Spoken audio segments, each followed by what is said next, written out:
Well, hello. Thank you for joining me. Today, I'm going to be showing you how to arrange strings if you're not a string player. Can feel overwhelming, which it did for me too. There's a few little tricks that I wanted to share with you about getting started. The first trick is actually keeping it really simple. The second trick is really when you're arranging for strings, you really only have to think about four instruments: the violin, the viola, the cello, and the string bass. That's it. And if you can just think in terms of what would a violin play, what would a viola play, what would a cello play, what would a string bass play, it can really simplify it for you. But step number one is when you sit down with the song that you want to arrange strings for, you should have a good sense of the overall arch that you want from your strings, the overall arch of this song and how the strings will play into that. Just a little caveat here, I am going to be arranging strings the way I do it professionally all the time, and that is in the DAW. I am not going to get out manuscript paper and write down the notes. Some people that might feel how you want to arrange strings. But if you're not a string player, I think that can be really very intimidating. Also, if you're not a string player, like I am not a string player, but you go a more traditional music education or music career route in college, they will teach you how to do things like this, arranging in notation software. And I don't know about you, but notation software, I had to take a couple of finale classes and I hated it. I hated it. I've heard that there's other notation programs that are a lot better than Finale, so yay, go for it. But I'm not the person who wants to go in and click the notes that way. This is much more musical for me, much more intuitive for me to do it in the DAW. And I'm going to be using MIDI, which is the exact same language that your notation software speaks. So if you work with someone who wants sheet music, or eventually you want to turn it into sheet music, no problem. You're going to be creating the MIDI, and then you can transfer that MIDI information into the sheet music software. Wow, that's a tongue twister. Okay, so first thing we're going to do, I've listened to the song a bunch. The song that I'm going to be working on is a cover of the Coldplay song called Fix You. And a couple of young artists in our community here, Madison Kay and Hallie Taylor, approached me and wanted to do a cover of this song. And so we've already recorded vocals, but I wanted to add strings to it, even though we basically are 90% done with everything. I'm adding strings kind of later in the game. So, which is totally fine. You can do that when you create in a DAW, which I love. Okay, so I'm going to just play a little bit of it. I've got the vocals turned down pretty softly because I have not finished mixing them. I've done the basic comping of the vocals, which if you are not in the music production world or recording world, what that means is when a singer records, we do multiple takes of the whole song, and we then later go in and compile the best parts of all of those takes. That's really the method that pretty much everyone does in the studio. It's a little different than a live recording. Okay, so here's just the beginning of that.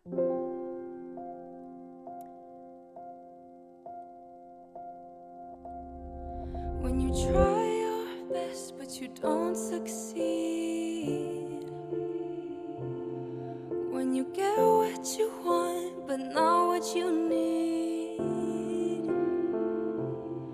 when you feel so tired and you can't sleep, stuck in reverse,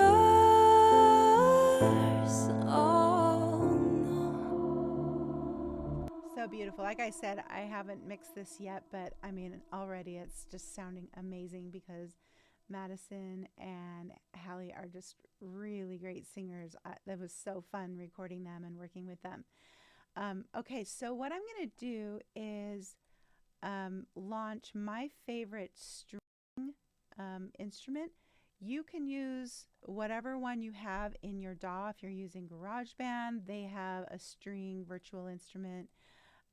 What you want to use is something that's like a symphonic, orchestral, not a solo violin, solo cello, solo viola, because the solo virtual instruments really sound horrible until you start getting into the higher quality, more expensive VSTs or virtual instruments. I'm using Native Instruments Session Strings 2, which was an upgrade for me that I made just a few years ago, but it's, I think, an upgrade from my DAW version. And I use Cakewalk by BandLab, by the way, which is a great DAW. If you're in the PC world, I recommend using Cakewalk because it's actually free and you would have the exact same version as me. Now, some of these other things like the Native Instruments, this contact player, there's third-party instruments that you can buy that will upgrade your sounds and so forth. But the DAW itself, I have the full version, and you would too by downloading the free version, which is pretty amazing. So I would go for it. Okay, so I'm launching Session Strings, and I have kind of my favorite settings that I've already put in there. Now again, let's just kind of look at these four instruments: the violin, the viola, the cello, the string bass.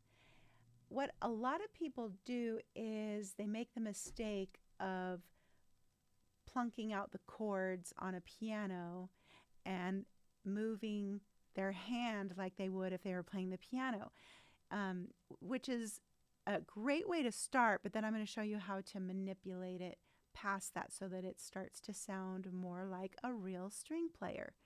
Oh, one other side note, actually not a side note, but a very important step, is you want to make sure you have the chords for the song either in your brain or right in front of you. I honestly cannot remember what they are, but they'll come to me as soon as we get working on this.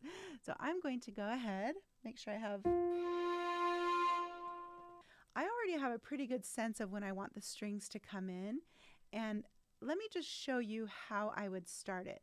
If I don't have the full arrangement how I want it in my head, I'm going to start out by just playing maybe the chord. And I'm not worrying about, oh, what's the violin playing, what's the viola playing right now. I'm just going to play the chord and record it.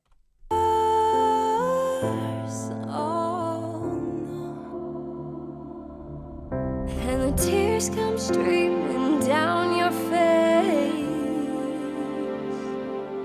Okay. When you literally, that's as far as I'm going to go with playing it on the keyboard. There might be some times when I know specifically right now I am going to play the cello part and I know exactly how I want it to go melodically. But this is all about me showing you some tricks, and this is a little bit of a trick. I just started off by playing this chord. Now, honestly, I don't think I want it to start out as high as it does. I want it to start a little bit lower. And the tears come streaming down your. So right now that is probably a violin range, but I think what I want to do is have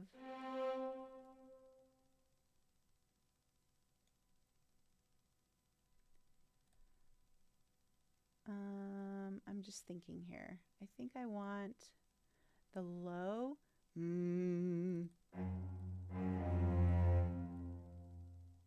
to come in, and maybe so that'll be our string bass, or maybe even our cellos. Let's have that be our cello and our viola. So maybe the violins aren't coming in yet.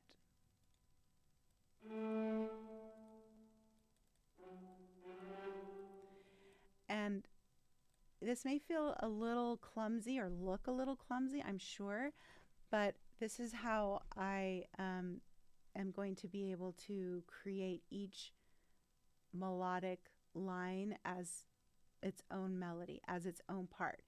Like I said, a lot of people, when they're programming strings from a keyboard, they kind of just go chord, chord, chord, and it can really not sound like strings when you do it that way. But if I think, okay, I'm going to have the basses come in here, and they're going to kind of just do the bass line. And the tears come streaming down your face.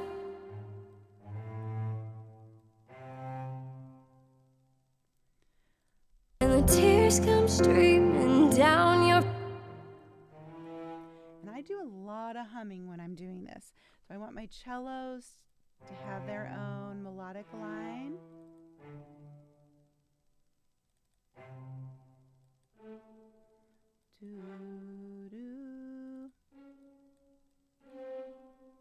And the tears come streaming down your face.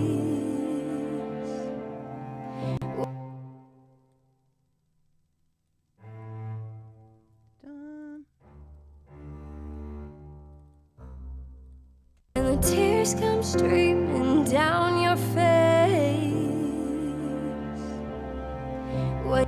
I'm going to turn my vocalist down. That's Hallie. She's amazing. Both Maddie and Hallie are so good. And the tears come streaming down your face. Now, listen to my piano moved actually on beat 3 instead of, or I'm sorry, on beat 4 instead of on beat 3. I want to make sure my piano and strings are moving at the same time. Do you hear that?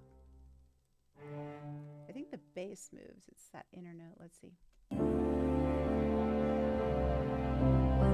Nope. It's all up.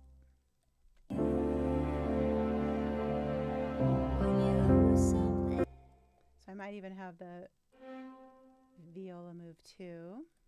I'm not sure if that note will work.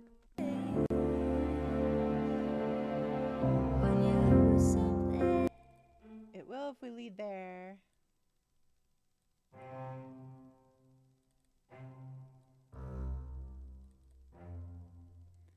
Go back to the whole note or half note. Doom.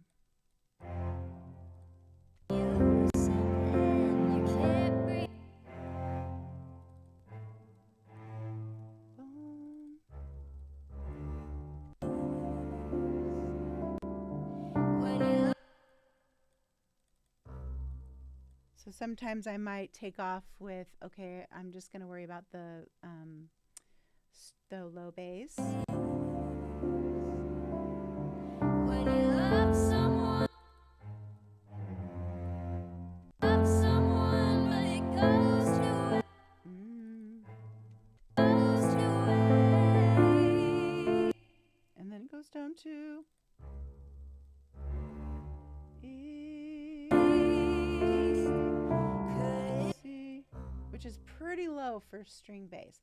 Now the thing about the nicer quality virtual instruments is they are generally, almost always, going to make sure you're not going outside of the range of your instrument. So I don't know if this will let me go any lower than that. Okay, it's not letting me go past C2. And so I'm guessing that's probably as low as a string bass will go.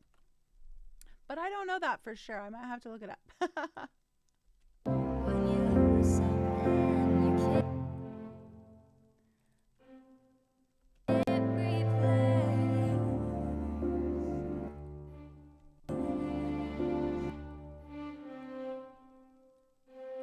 And it will actually, another thing that I do that is probably very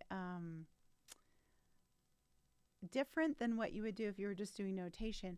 I can listen back right away. It's telling me what this is going to sound like, and I can change my mind. Like, ooh, I don't like that note. I'm going to change it, or just try different notes to see what I like.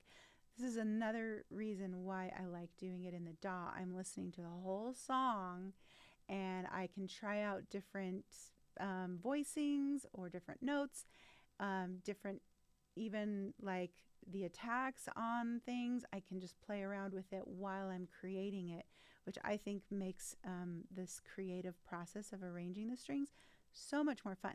Yes, does it take a little longer? Yeah, it probably does take a little longer to do it this way, but I don't have to like, okay, print it out now, go try it with a full orchestra and decide I want to change my mind. Do you see what I'm saying? And now I have to pay all the string players a bunch of money for a session that didn't work out.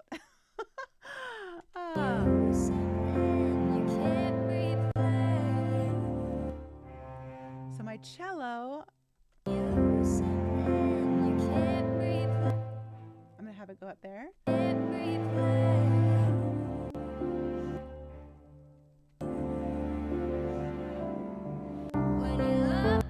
then another, oops. Dum. Okay, now my violas, let's take a look at that melodic line. I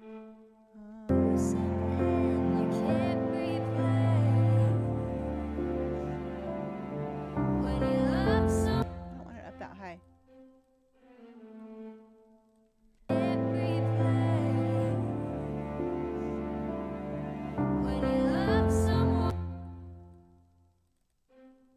And then maybe our violins come in here.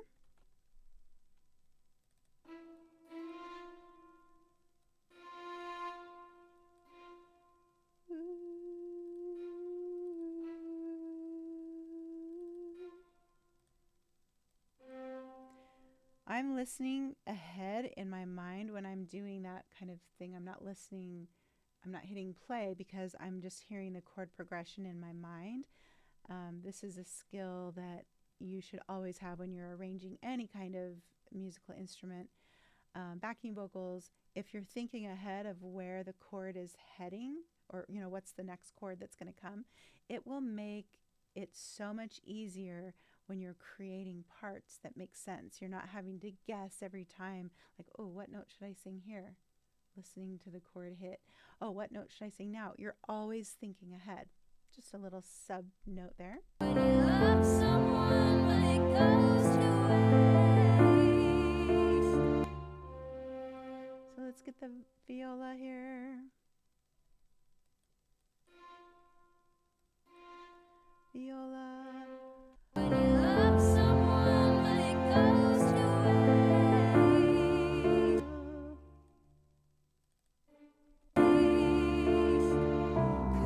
it be? Now in Cakewalk, at least, I don't know if all DAWs are this way, but each note has a velocity. It's programmed how hard I want that note to hit.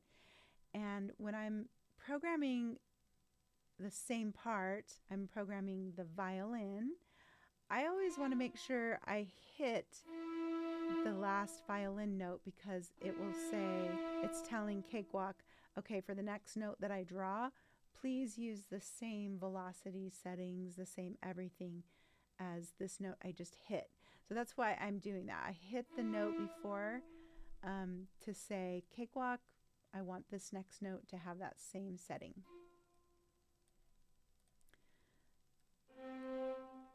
Love someone, but it goes to waste. Could it be worse?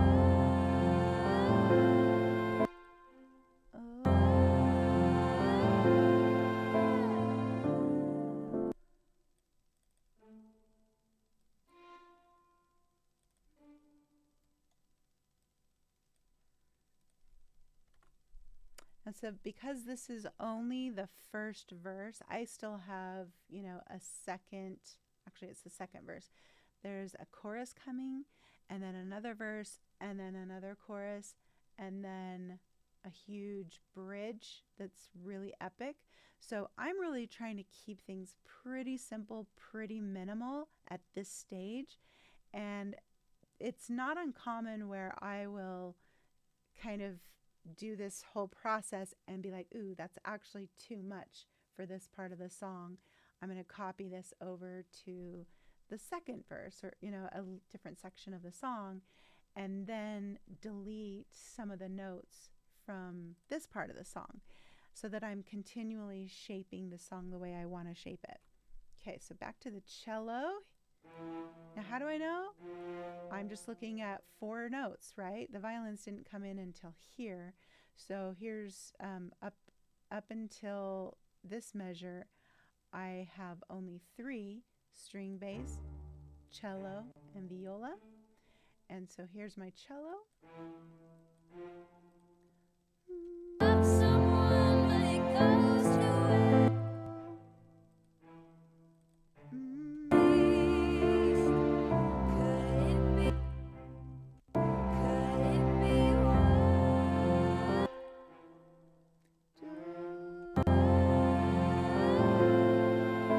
Kind of like that. Just see what's there.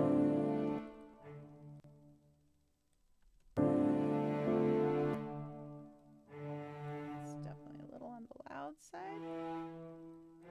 My cello notes.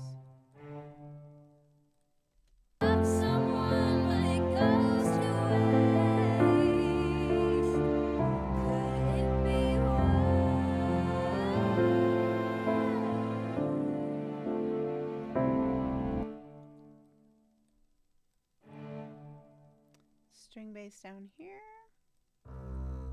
And then I think we go back up to the F.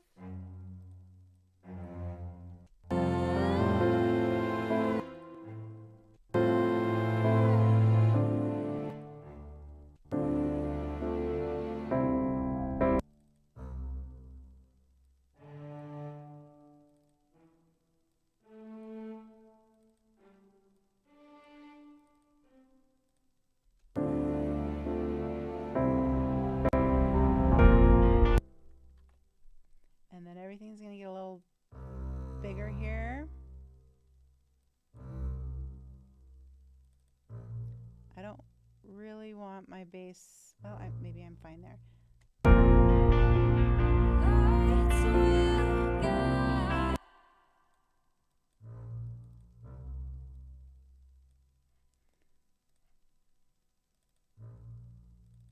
Again, listening, thinking ahead of the chords. It just goes back and forth between these 2 chords, the B flat and the C major.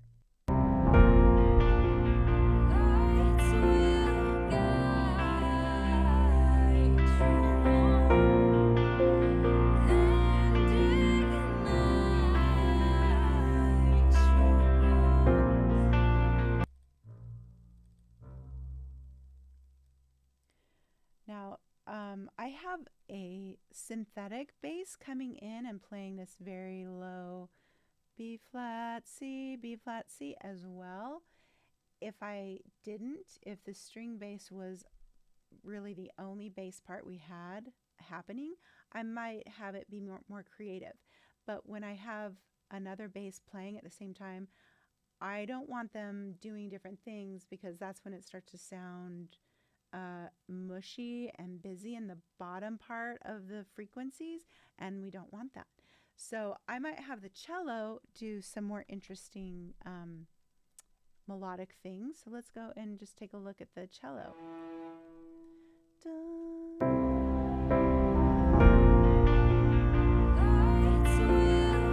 Maybe a little dun, 2, 3, bum, bum.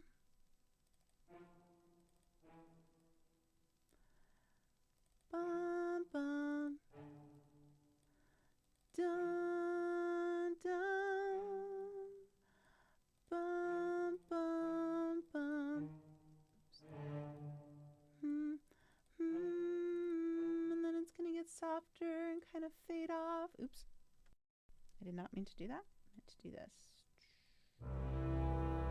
Okay, I don't know if that melody is going to work because I have other melodic things going on in the track. I've got a arpeggiating guitar and the piano, so I'm just going to listen and see if that works.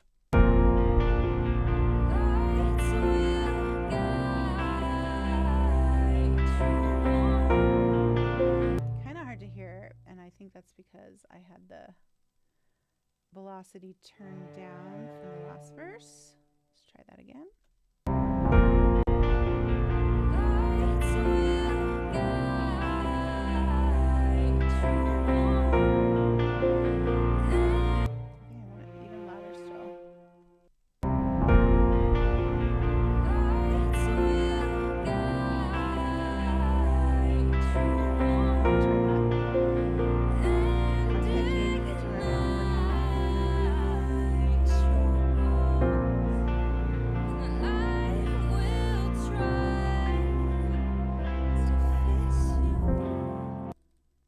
I think I like it. So what I'm going to have it do, I'm going to have the viola and maybe even the violins do a little bit of that same melodic movement, but in their appropriate range. So here's our viola.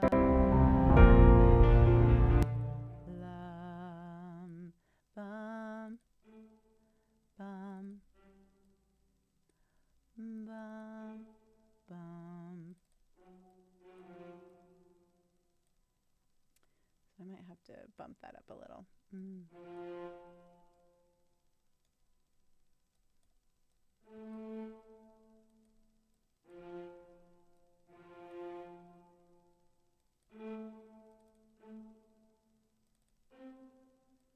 not sure. It's probably not the right note. I don't think it is. I lost my place.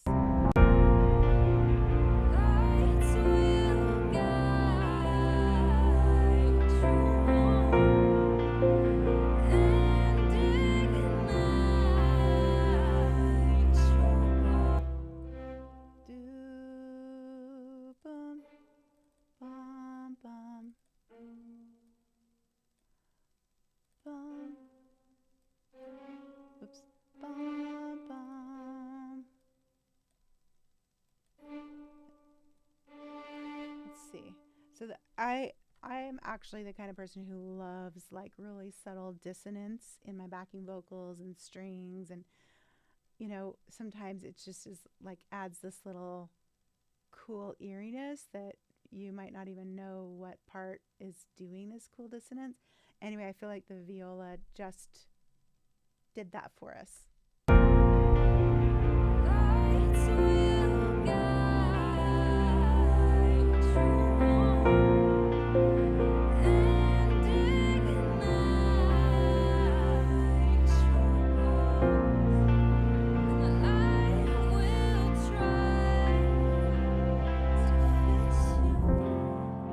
I feel like when it goes up, it's kind of crowding into my violin space.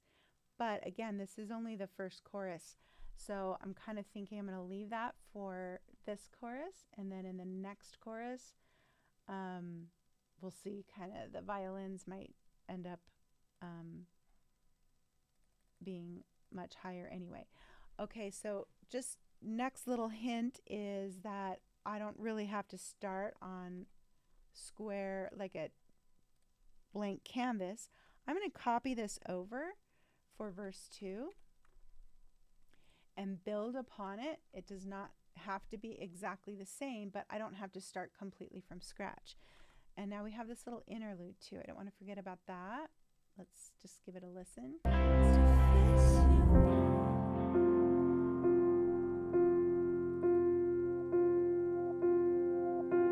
We already have like kind of some cool atmospheric stuff happening during that interlude. So I think what I want the strings to do is maybe I might just have them not do anything until kind of a lead up. And I want a little dissonance in it. Go to my whole note. Bum. Bum. Where's my F? C. So there's my string bass, cello, viola, first or second violins, first violins, or you could even have this could probably be viola split 1 and 2, unless you're actually going to be giving this to an orchestra as sheet music. It really doesn't matter. But again, it's a matter of thinking. Could an orchestra actually play this? Because if the notes are just like, oh, all of a sudden there's like only two instruments playing and now there's 13, you know, someone trying to make that so that an orchestra could play it would be like, I don't know what to do with this, you know? So really just always be thinking, am I still within the bounds of a real orchestra? Okay. So what I'm going to have it do is I might use a different patch that's like a tremolo string, or I might even just do like a swell. I'm not going to worry about that at this point. That's something I can do later. Okay, now I'm going to build upon that. I'm not going to let you, or force you, I should say, to sit here and watch me go through that. I'm going to stop the video here, and then when it's all finished, I will share the link to Maddie and Hallie's release as soon as it's out in the link below, in the description below, and then you can listen to it with the full strings produced. I hope that was super helpful for you. Be sure to download the free gift I have for you in the description below, and comment. Make sure you subscribe to the channel because I am in the process of building my channel. But please comment if you have any questions, suggestions, or oh my gosh, Becky, you're crazy. You do this so backwards. I do it like this. Please, I'd love to hear your comments. Thanks for joining me today, and we'll talk again soon.